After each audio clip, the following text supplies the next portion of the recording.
अस्सलाम वालेकुम, मैं हूं आपका होस्ट एहसन गोरी और आप देख रहे हैं यूट्यूब चैनल। नाज़रीन, अब तक इलेक्शन को जिस तरह मैनेज किया जा सकता था मैनेज किया जा रहा है। पुलिस अब इस हथकंडों पर आ गई है कि तहरीके इंसाफ के जो कैंडिडेट नॉमिनेशन पेपर लेने के लिए आरपीओ ऑफिस जाते हैं, उसके बाद पुलिस उनसे नॉमिनेशन पेपर भी छीन लेती है और उसके बाद आरपीओ कहता है कि मेरा काम सिर्फ आपको नॉमिनेशन पेपर देना है, मेरा यह फर्ज नहीं है कि मैं आपकी हिफाजत पर भी ममूल हो जाऊं। यह सिलसिला क्या है? क्या हमेशा की तरह इस कदर हालात को पीटीआई के लिए जिस तरह तंग किया जा रहा है, तमाम सियासी पार्टियों के लिए इस तरह तंग किया जाता रहा? जैसे ही नॉमिनेशन पेपर जमा करवाने का ऐलान किया गया तो उसके बाद तहरीके इंसाफ के लिए फिर से डंडा उठा लिया गया और घर घर रेड की गई। जिस तरह उस्मान डार साहब की वालदा को हरास किया गया पुलिस की तरफ से और उसके बाद उस्मान डार फिर सामने आते हैं और जिस किस्म की वो स्टेटमेंट देते हैं, ना सिर्फ ये कोई एक कहानी है बल्कि इस वक्त सोशल मीडिया पर कई ऐसी कहानियां जो है वो मंजरे आम पर आ रही हैं जो तरीके इंसाफ के साथ किया जा रहा है। तो जिस तरह nomination paper, police starting snatching nomination paper from PTI candidate, तो इस वक्त तमाम सियासी पार्टीज के साथ साथ पीटीआई का जो अहम नजर है, जो इत्माद है, वो सिर्फ और सिर्फ सुप्रीम कोर्ट ऑफ पाकिस्तान की तरफ है। जिस तरह काजी फायज ईसा डट गए कि 8 फरवरी को ही इलेक्शन होंगे और ये इलेक्शन करवाने का तारीख पर करवाने का मकसद नहीं बल्कि इसको fair and free and fair भी करवाया जाए। ये सारी डिटेल क्या है, क्यों अब नॉमिनेशन पेपर भी छीने जा रहे हैं, ये सारे मामला क्या है, कहां कहां ये वाकयात पेश आए और उसके बाद जो वीडियोस मंजरे आम पर आई वो भी आपके साथ शेयर करूंगा। मेरी आपसे गुजारिश है कि मेरे इस चैनल को सब्सक्राइब कीजिएगा। अगर ये वीडियो पसंद आए तो इसको लाइक और शेयर लाजमी कीजिएगा और ये व्लॉग शुरू से आखिर तक देखिएगा ताकि तरीके इंसाफ के खिलाफ जो क्रैकडाउन हो रहा है, जो नवाज शरीफ साहब इस वक्त इलेक्शन के इक्तदार तक पहुंचने के लिए जो कुछ कर रहे हैं, जिस तरह की मुहिम चलाई जा रही है, डीपीओ आरपीओ, जिस तरह इन सबको मैनेज किया जा रहा है, वो सारी खबरें आप तक पहुंचाऊंगा। तो नाज़रीन, जैसा मैंने अपने इब्तिदाई में डिस्कस किया कि इससे पहले भी सियासी पार्टीज के लिए जमीन तंग की जाती रही है। माजी में हमने देखा कि जिस तरह का रवैया नवाज शरीफ पार्टी के साथ रखा गया, पीपल्स पार्टी के साथ रखा गया और दूसरी अहम पार्टीज के लिए भी जो है मुश्किलात थी, लेकिन यह हमने कभी नहीं देखा था कि पुलिस बावर्दी आपके हाथ से नॉमिनेशन पेपर लेकर भाग जाए और ये आरपीओ ऑफिस के सामने वाकया पेश आया। और ये जिनके साथ वाकया पेश आया वो उमैर नियाजी के वालिद हैं, जिन्होंने गुज़श्ता रोज लाहौर हाईकोर्ट में आरपीओ के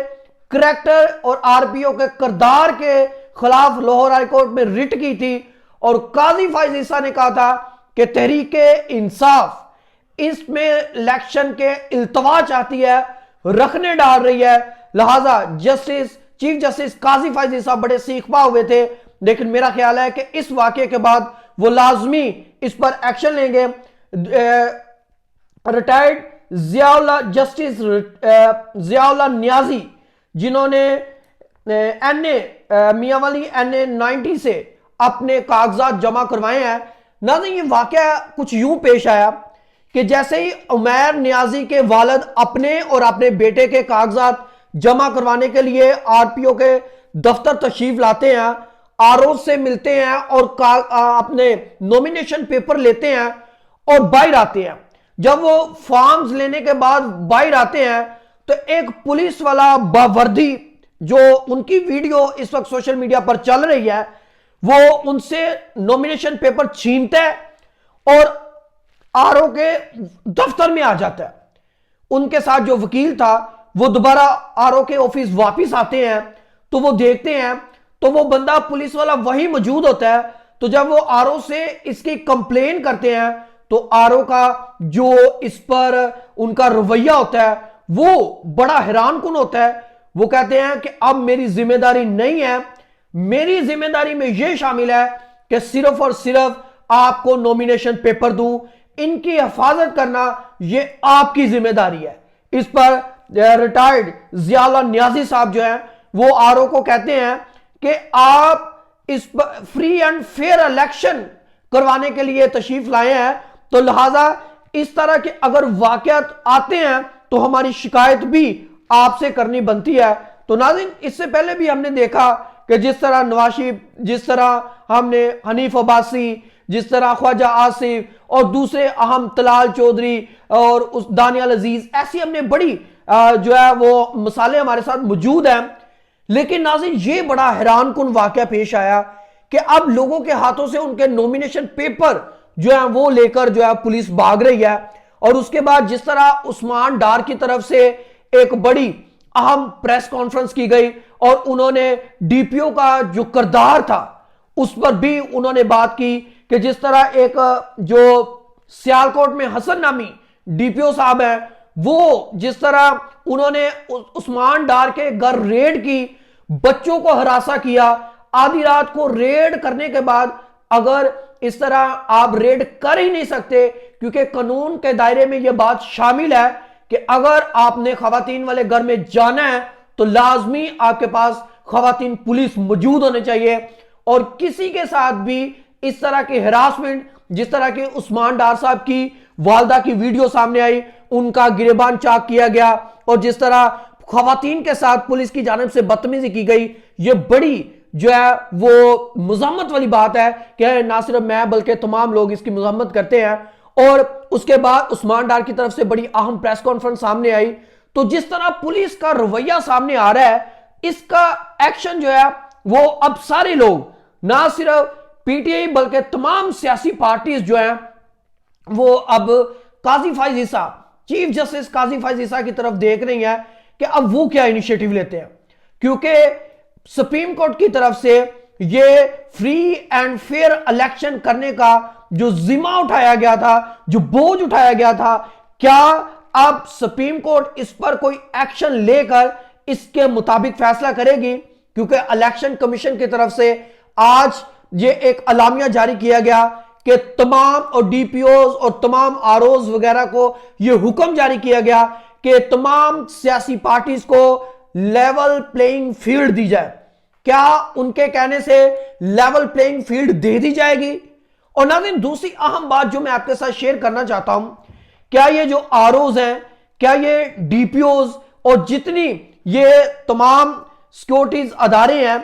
क्या ये किसी की हदायत के बगैर ये सारा क्रैकडाउन करते हैं? जिस तरह इन्होंने पीटीआई के घरों में जैसे ही नॉमिनेशन पेपर जमा करवाने की बारी आई तो उसके बाद जिस तरह रेड की गई, तो इस सारी सिस्टम में जो अभी तक की इतलात है, जो सारी बात खबरें गर्दिश कर रही हैं, मुख्तलिफ सहाफी भी इसको जो है वो इस बात को बड़े तवस्सुस से कर रहे हैं कि इसमें नवाज शरीफ और नवाज शरीफ पार्टी का लाजमी तौर कहीं ना कहीं इन सारी चीजों को मैनेज करने में हाथ है। नाज़रीन, अभी तक 3 अहम निकात हैं जो इस इलेक्शन को जिस तरीके से मैनेज किया जाएगा, और वो क्या है कि तहरीके इंसाफ का जो स्ट्रॉन्ग कैंडिडेट है, या तो उनको मंजरे आम से गायब कर दिया जाए, या उनको नॉमिनेशन पेपर जमा ना करवाने दिया जाए, या उनको किसी तरीके से इस तरह हरास किया जाए कि उनको उनके हलके से नाअहल करवाया जाए, या उनको सजा दिलवाकर जेल में डाल दिया जाए और किसी भी तरीके से तहरीके इंसाफ का कोई भी कैंडिडेट किसी भी हलके से जीत ना सके। अभी तक यह प्लानिंग चल रही है और इसमें ऑपोजिशन जो है वो खासी कामयाब होती भी दिखाई देती जा रही है।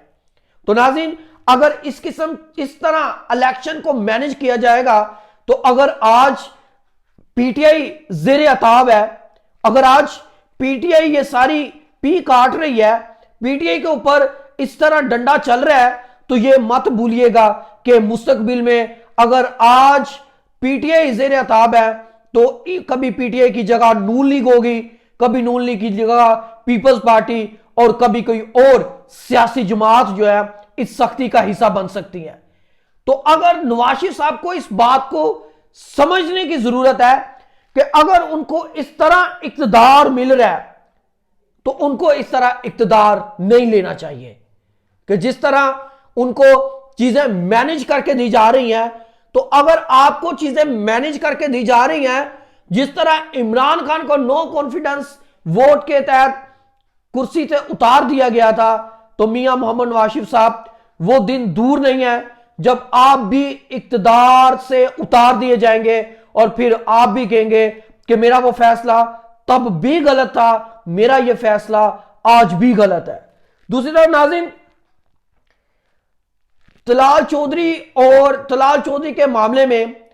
मरियम नवाज और शहबाज शरीफ के दरमियान जो एक अहम फड्डा चल रहा है वो ये है, क्योंकि तलाल चौधरी ने जब नवाज शरीफ साहब पर बुरा वक्त था तो उन्होंने ना सिर्फ जुडिशरी पर तनकीद की, उन्होंने मुख्तलिफ रियासती अदारों पर भी तनकीद की और उसके बाद उनको 5 साल के लिए नाअहल कर दिया गया। और जैसे ही वो अहल हुए तो अब इलेक्शन में जब इक्तदार लेने की बारी आई है तो शहबाज शरीफ ने खुद इक्तदार में आने के लिए, पीडीएम के गवर्नमेंट में वजीर आजम बनने के लिए जो चीजें मैनेज की थी, अब वो वादे निभाने का भी टाइम आ गया है। तो तलाल चौधरी साहब अब इस बात का गिला कर रहे हैं और तलाल चौधरी साहब को यह भी कहा जा रहा है कि हुजूर वाला आप सूबाई सीट से किसी से इलेक्शन लड़ ले, लेकिन तलाल चौधरी अभी तक इन सारी बातों पर राजी होते हुए दिखाई नहीं दे रहे। एक बड़ी अहम मीटिंग में मरियम नवाज साहिबा जो है वो तलाल चौधरी के मामले में बोलने लगी और शहबाज शरीफ ने बरमला उनको चुप करवा दिया और कहा कि हमें पता है कि हमने किस तरह ये सारी चीजों को मैनेज किया है, लेकिन तलाल चौधरी अपनी पार्टी से खासी नाराज दिखाई देते हैं। और नाज़रीन, ये वो शख्सियात हैं, तलाल चौधरी, दानियाल अजीज और दूसरी आम शख्सियात जिन्होंने नाअहली भी काटी, जेलें भी काटी, लेकिन जब अब इक्तदार की बारी आई है तो इनको इक्तदार के अवानों से बाहर करने के लिए शहबाज शरीफ साहब बाकायदा एक पूरी प्लानिंग के साथ इनको बाहर कर रहे हैं। अब देखते हैं कि नवाज शरीफ साहब अब खुद चीजों को मैनेज करते हैं या शहबाज शरीफ। और जिस तरह नॉमिनेशन पेपर पुलिस कर रही है, अगर यही इसी तरह नॉमिनेशन पेपर पुलिस पीटीआई के कैंडिडेट से लेकर भागती रही और पीटीआई को इलेक्शन से दूर करती रही, तो मेरा नहीं ख्याल कि ये पूरी पाकिस्तानी तहरीक का अब से लेकर सबसे अबतर और सबसे कंट्रोवर्शियल इलेक्शन होगा जो 2024 में करवाया जाएगा। इसलिए पुलिस अगर नॉमिनेशन पेपर लेकर भाग रही है तो फिर पुलिस किसी और के कहने पर कोई और भी कार्रवाई करके तो पीटीआई को कमजोर करने के लिए इलेक्शन से दूर कर सकती है। अपने होस्ट एहसन गौरी को इजाजत दीजिएगा। अल्लाह हाफिज।